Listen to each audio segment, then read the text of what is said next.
সম্পত্তির থেকেও আমার কাছে অনেক বেশি দাম। অংশ যদি বিশ্বাস করে, তোদের বাবা ঠাম্মা বিশ্বাস করবে। অংশকে একটু আদর যত্ন করলে ঠিক বিশ্বাস করবে। ভেবে দেখ, রাস্তাটা অনেক সহজ। ঠাম্মার কাছ থেকে উইলও এলো, অংশ সবকিছু ত্যাগ করলো,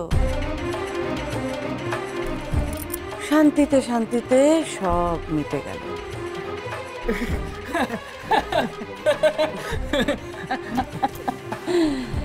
তোরাই আমার ছেলে, তোরাই তো ছেলে। রাগ করিস না।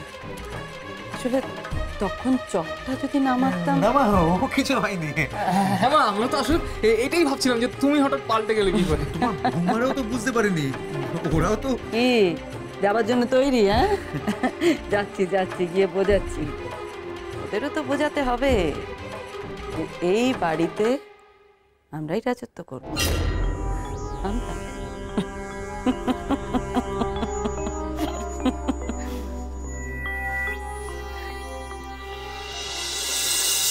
এলাকায় যে নতুন প্রমোটার এসছে না, পাল, ওকে আমার কাছে পাঠাতে কোড়কা দেবো। সমুদা সমুদা বলছি, খোকনকে না মন্দিরে দেখলাম। মন্দিরে খোকন?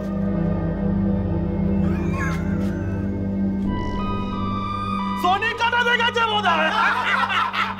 না না সমুদা, ওকে দেখলাম ওই মন্দিরের সমস্ত লোকজন আছে না, ওদের সাথে কি সব জানি কথাবার্তা বলছে। ওই যে গণ বিয়ে ফিয়ে দিচ্ছে না।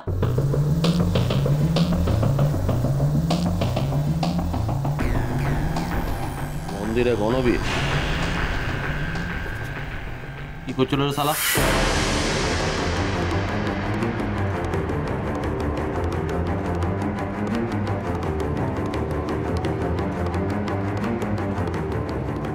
কি এক সুন্দর বিয়ে নিয়ে কথাবার্তা বলছিল।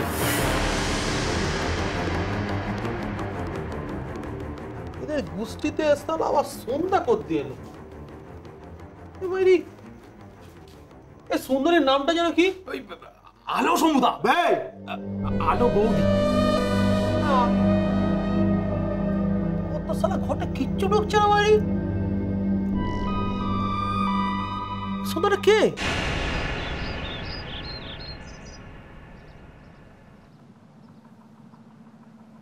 পাড়া প্রতিবেশীর কাছ থেকে একবার খোঁজ খবর করতে হবে। কেমন যেন ঠেকছে। আর সুকুন্তার মাই বা ওরকম করছিল কেন? বিয়েতে রাজি হওয়ার পর এত সুন্দর মেয়ে বউ হওয়া তো আমার ভাগ্য। কমল, কমল, বলছি কি কি ভাবছো? ওই সেরকম কিছু না। সুকান্তা, এবার আমার কাজটা হবে। হ্যাঁ হ্যাঁ হ্যাঁ হ্যাঁ, কাজটা হবে, বুঝলে? আমি দেখছি, আমি কাজের একটা ব্যবস্থা হবে, বুঝলে? চলো চলো চলো চলো।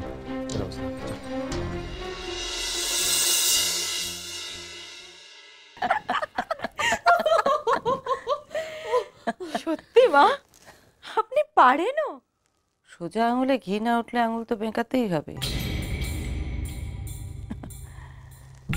তোমাদের বাবা ঠাম্মা ভাবলেন যে অংশুর নামে সম্পত্তি লিখে দেবেন, আমরা খানিক চেঁচামেচি করবো, ব্যাস, তারপর চুপচাপ হয়ে যাবো, আর সংসারে কর্তা সেজে বসবে ওই অংশুমান। সেটি হচ্ছে না। অত সহজে আমি ছেড়ে দেব না। এবার আমিও দেখাবো আমি কতটা খারাপ হতে পারি। বাবা রে বাবা, এতক্ষণ আমি হাত ছেড়ে বাঁচলাম। সত্যি কি হ্যাপাটা হতে বলে নাকি? ওদিকে আমি সমস্ত কিছু গোছগাছ করে নিয়েছিলাম, জানো, বাড়ি ছেড়ে চলে যাবো বলে। আরে আমিও তো তাই। কাউকে কোথাও যেতে হবে না, যাবে শুধুমাত্র অংশুমান। একেবারে পুটলা পুটলি বেঁধে দুগ্গা দুগ্গা বলে আমি বিদেই করি একেবারে। কিন্তু সবকিছু ঠান্ডা মাথায় করতে হবে, খুব ধীরে সুস্থে। তাড়াহুড়ো করলে চলবে না।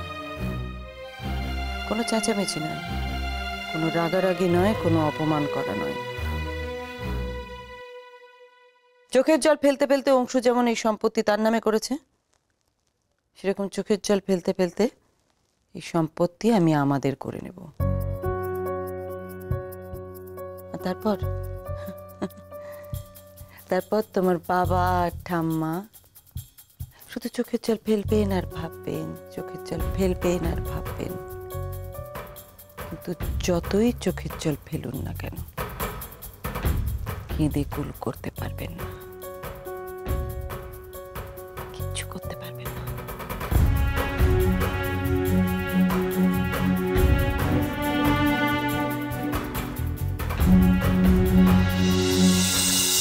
শোনো না, এদিকে ছেলেটির তো আলোকে মানে পছন্দ হয়ে গেছে, খুব পছন্দ হয়েছে। তো বলছি এবার তো তাহলে বিয়ের জোগাড় টোগাড় তাড়াতাড়ি করে ফেলতে, মানে যত তাড়াতাড়ি মিটে যায় ততটাই কি।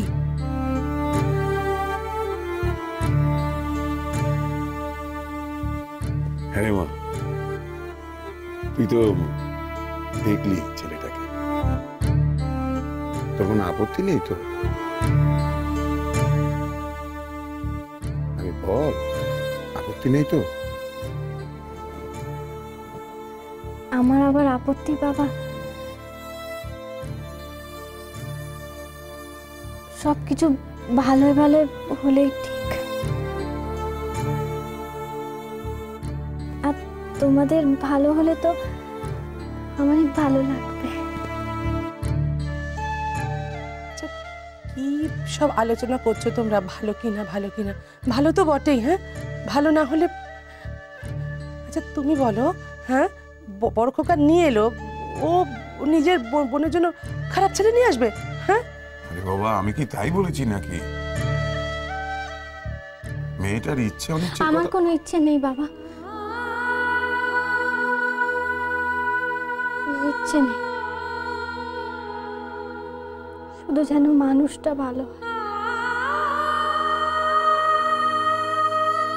আর তোমরা সবাই যেন ভালো থেকো।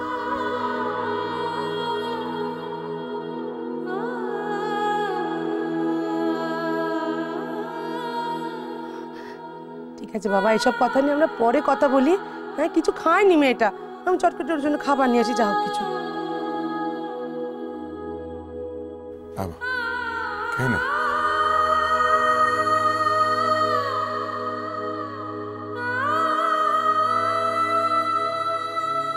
এনে এনে এই একটু মুড়ি আর বাতাসা, এটা চট করে খেয়ে। অনেক সয়েছিস তুই কদিনে, অনেক কষ্ট পেয়েছিস,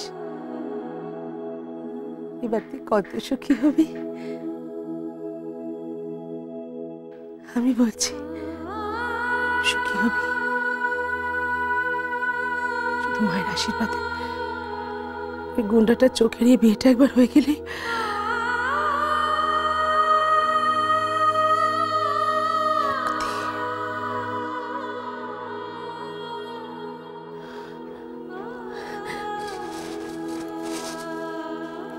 খেয়ে নাও মা, মামা একটু খাও।